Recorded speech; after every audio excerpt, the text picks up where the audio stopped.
Welcome to the Doc Lounge Podcast, Crazy Cases series. In this series, we will explore some of the most unusual and interesting cases medicine has ever seen. We will speak with providers of all specialties from all over the nation. We will hear first-hand accounts from symptoms to treatments to cures. So sit back, relax, and let's explore some crazy cases. All right, thank you guys for tuning in to Crazy Cases. I am your host, Summer Gilbert, and I am here with my co-host, Executive Vice President of Business Development here at Pacific Companies, Patrick Deeny. Thanks for being here, Patrick. My pleasure, Summer. I'm looking forward to hearing this crazy case with Dr. Thurston today. So Dr. Thurston is American Board Certified in Emergency Medicine, and we had no idea the conversation would go the way that it did.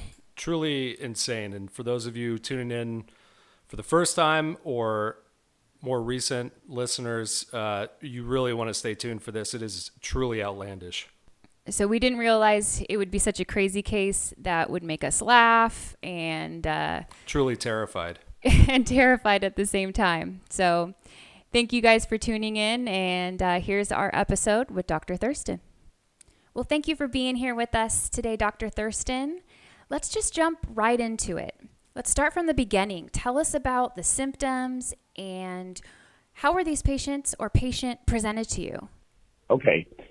I had two old elderly Mexican-American females who lived in Shafter, Texas. That's where they filmed the movie Andromeda Strain, and it's an abandoned silver mine. And it has, it's a ghost town with tumbleweeds and everything. And they were at the Alpine Hospital about 100 miles away, and they're from my part of the county. And I was delivering a baby at Alpine Hospital, at Big Bend Memorial Hospital. And one of the doctors there was taking care of these patients in the ER, because in those days we had no emergency room doctor. There was no dedicated ER doctor that stayed overnight. As a matter of fact, in my career, I've been the first overnight doctor in about 3 or 4 hospitals. They were thrilled that they had an actual overnight doctor. It's amazing. So he said, "I believe these girls are from your part of the county. Chuck, why don't you just take care of them?" And he left. So the room reeked of skunk spray. And so I said, "What happened?" They said, "Skunk bit one of them." I try to keep names confidential, even though it's been about 40 years. And I said, "Well," and she said she showed me her finger was cut. She was bit. "Well, how did you get the skunk off your finger? And what happened?" "Well, we were watching Jeopardy, and Pedro came in the screen door, and the skunk ran into the living room and bit her on her finger. And wow. Pedro's over by the door." And I said, "Well, how did you get the skunk off her finger?" And he pulls out his Colt Peacemaker and waves it in the air. He's armed in the ER. He waves in the air and says he shot it. Well, because he shot it in the body and not the head, we have an intact brain, and I can have the thing examined. But this is clearly an unprovoked attack by an animal that would not do it. This is obviously a rabid skunk. There's no doubt about it. And the old duck embryo vaccine was phasing out. About 1 in 10,000 people who got duck embryo vaccine got a poliomyelitis syndrome, got transverse myelitis. But the new Marilou human diploid cell vaccine was just out, but it was very expensive in those days. It was $500 a dose. And so I had them. We couldn't get it. But you have time when you have a thing that's that far away. So I had them come to my office, and they still reeked. So my wife went down to the Piggly Wiggly in Martha and got as much lemon juice and tomato juice as we could, and we put them in a bathtub and hose them down. That's a sure cure for skunks, I think. I had been a trapper for years before that. Right. So, we didn't have enough money to buy the whole dose for everybody. So we did something you would never do now. I bought 1 dose of the Marilou vaccine, and I divided it into 6 doses that's slightly diluted. This is an immunization. It's not dose-related usually. They've usually had it, the standards, you would not do this now, but it worked.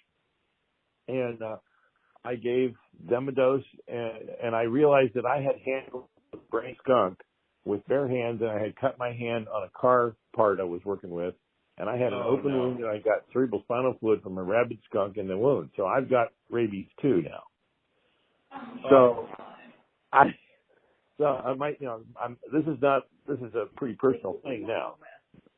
So we gave everybody one of the doses, and then had them come back in a couple days. I think it was 4 days, and did a titer. And the titer was still negative. There was no rabies titer. As soon as you develop a titer, you're immunized.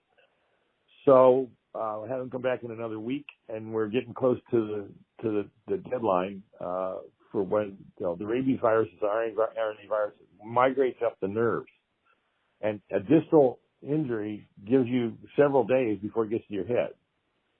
And so they haven't got rabies meningitis is the problem.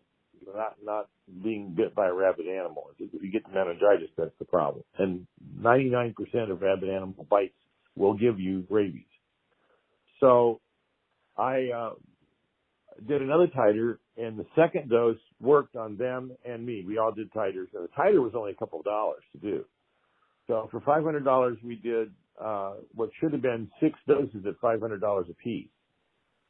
And everybody got curious. I obviously survived.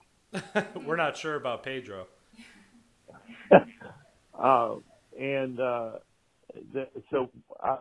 Charlie Edwards was the vet in town, and we had another patient in my office who was sick. We thought maybe he had multiple sclerosis. He had a lot of neurologic problems, and of course, it turned out to be rabies, but we didn't know it. It's a real big masquerader. And he was an illegal alien who was working for a rancher. And I went to a party one night, right while we were treating these skunk ladies. And the ranch was near Shafter, the skunk twins. And the ranch was near Shafter. And the county vet, I'm the county health officer and the coroner and everything. And Charlie Edwards is the county health officer. And we had a number of other rabies cases. So he said, that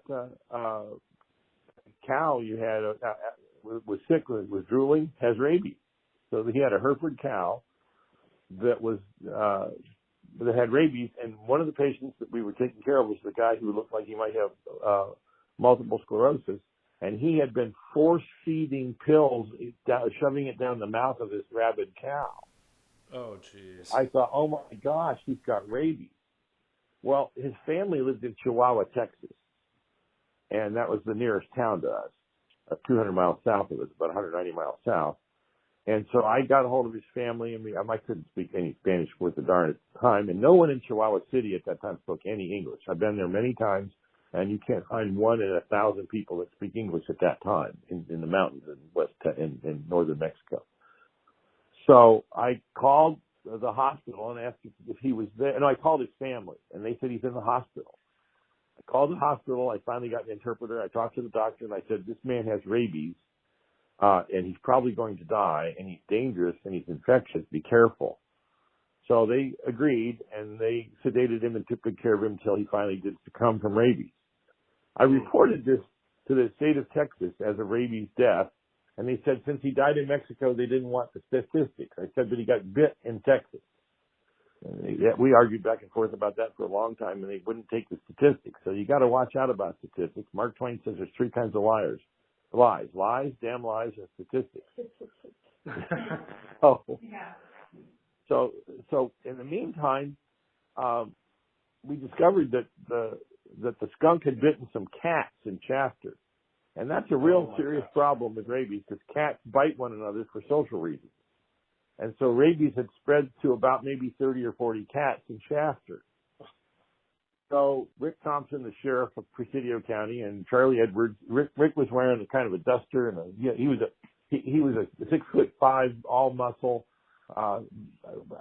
leather vest with a star on it, spurs, cowboy boots. He had spurs that would fold up so he could get in a cruiser with them. And he and Charlie Edwards and I had my long white lab coat on. Charlie had his blue veterinary coat on, long coat. And it looked like, and I think we all had cowboy hats on. And I had a broom and a bucket, and Charlie had a shotgun, and Rick had his Colt Peacemakers, 2 of them, pearl handled on either hip. And we went out looking for cats. And and we had to catch a few of them alive to verify it. So catching a live rabbit cat is we had gloves and things on. Nobody got bit, but I would trap them in the bucket, and then Charlie would take the broom over the end of the bucket, and then we put it in a cage. And it was like, while Marlon films the scene, Jim wrestles the alligator. It was like that. Right. That we ended up doing that. Well, there was also a legal case where they had a judge and a court reporter and two attorneys for the railroad, and a person that I had who was a hepatitis C victim, and the family of a railroad employee who had died of hepatitis was suing the railroad and said that he got sick from this person. And they were there taking a deposition, and they came out in a couple Learjets and rented a limo, and it was like Beverly Hillbillies or Green Acres. It was hilarious, and they wanted to go to the restaurant that was run by the railroad out by Valentine and out in Shafter that way, where all the rabbit stuff was. And Rick Thompson had called me, and Charlie had called and said they had a rabid dog there that Rick was going to come and take care of, which means he was going to drive out to the farm and shoot the dog. Right. So I said, why don't we go see the restaurant where your victim supposedly got his hepatitis from my patient with hepatitis. It was then called non-A, non-B, but C, and see if you could see the environment. So we all headed out with the limo, and I knew we were going to be coming into town about the same time as the sheriff, and I saw his car come in. It wasn't marked. It was just an old Chevy. And so I said, just a minute, I have to take care of this. I'm the county health officer. And so I made sure they were in pretty good view of everything. And I got out and I said, the sheriff said, is this the one? I said, yep. And Charlie told me about him. He said, okay. And he pulls out a pistol and shoots the dog in the heart so we can take the head. Like my job was to come and get the head. Well, they were horrified. It was like a pandemonium. It was like a horror movie for them. And I pretended to apologize. So I knew you were probably going to see this, but I didn't realize it would be this kind of reaction. And then we ate at the restaurant, and I made sure that our waiter was the person who was supposed to have given everybody hepatitis. So then when we got back to Martha and finished the deposition, I told the lawyer for the defense of the railroad, they weren't going to ask me who was our waiter. Oh, no. Yeah. So that sort of ended that. It was a bogus case, and I didn't orchestrate it; just worked out that way all the way around. But there were a lot of Wild West kind of Matt Dillon moments and Festus Hagen moments and Chester moments like that. And then we got our pictures taken on the cat roundup, and it went into the San Angelo Standard Times and the El Paso newspaper. And there was what was yeah. And there were all three of us are dressed up like Old West cowboys in dusters, all their lab coats and a raincoat, and cowboy hats with guns and cats. And we had, and I think Rick was holding up one of the cats. Brings new meaning to herding cats, right? Yes, it does, because you can't herd cats. And we got every single one of them, and it's hard to do. We had to go back 3 or 4 times, and we cleaned out all the rabid cats in Shafter. And then the ladies moved back into their house in Shafter, and they continued to live the rest of their lives rather normally. And they wanted me to visit one of their rather wealthy relatives in Martha one day for a house call. And when I got to the door, there's a hacienda. There's several layers to the house. Back into the back. I was dressed up. I had a good, nice white lab coat on. I had my little black bag. I don't think I had a hat on. I had good clothes, and I knocked on the door, and when the maid opened the door for me to go in, a dust devil and about 5 large tumbleweeds and I were blown into the inner courtyard in a complete pile of dust. That was 1 week? That all happened in 1 week. I've honestly, I haven't been in, I'm not in the practice of medicine, doctor, but been in healthcare and staffing now for 11 years. And I've met several physicians of all modalities, spoken with countless executives from, the health system side or group side. And I have never once heard anything remotely close to this story. That is incredible. All the way through the lawsuit and the hurting. I'm at a loss for words. They didn't make a video, or they didn't make a movie out of this. Well, my brother's a film writer in Ojai, California. He used to write for Murder, She Wrote. Incidentally, some of those plots may be mine. Oh, He used to write for Angela Lansbury, and we've talked about doing a movie called The Marfa Lights. It's famous for the lights that fly in the night, and I've chased them in my airplane multiple times, but they you never catch them, but they're there. oh yeah. I don't know what they are, but anyway, it was a wonderful place. There were great people, the salt of the earth. Nobody there I didn't like. Even some of the villains were just wonderful. The only other kind of strange thing like this, if we have a minute, is I had two guys, Poochie Quig and Trucklust. Those are their real names. They're both birth names. Both about 6'7", 6'8" cowboys. And they came in one Saturday afternoon I'd been there about a week. And my wife and I were in the office, and we were just sort of sorting through, her uncle had been the office doctor before that for about 50 years. And we were going through Dr. Stover's stuff. And these two guys come into the office about that's what they would say, come in. Came into the office about, maybe 3 or 4 o'clock in the afternoon and said, "Hey, Doc, you got to fix his hand." I said, "What happened?" And I looked at his hand, and he had 4 parallel lacerations that went from about the proximal wrist all the way to the tips of each finger, and they were clearly claw lacerations. And I said, and they're down into the tendon sheets and into the muscles, and no, it's all palmar, so there's no neurovascular violation. But right all through it didn't violate the arches in the palm.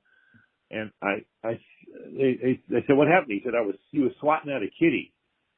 What kind of kitty? Well, the dogs treat a mountain lion, and the mountain lion was swatting at the dogs, and he swatted back at the mountain lion. Oh. And I said, "You need to go see a hand surgeon in El Paso right now." And one of them picked his Colt peacemaker. Everybody had a peacemaker, and slammed it down on the and they're both really drunk. Slammed it down on the table and said, "Sew him up, Doc." Oh, jeez. And so I sewed him up. I left it kind of open. I put drains in. I sewed tendon sheaths up underneath. I put him in outriggers. I did with the K wires and stuff in the fingers and made rubber bands. I'd worked with Ron Nail, who was a hand surgeon at Riverside, as an orderly, and learned how to do that. And did it anyway, and he healed up just fine. He gave us the mountain lion hide as payment, and then it burned up in a fire somewhere. Oh, that's too bad. No,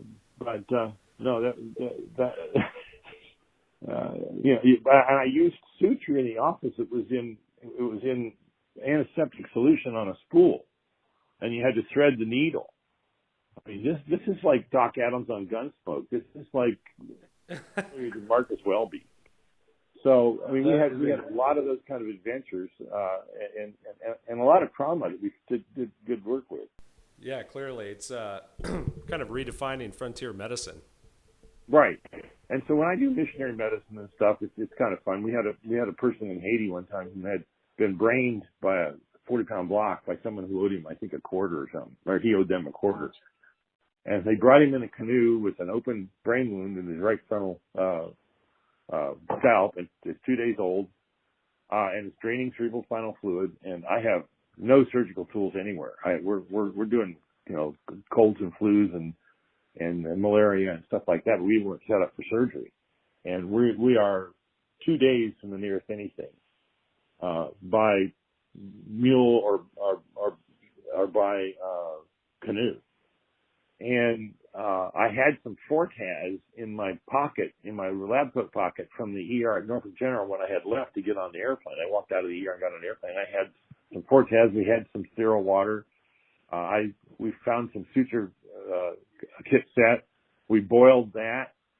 We got some suture and closed the meninges, and then closed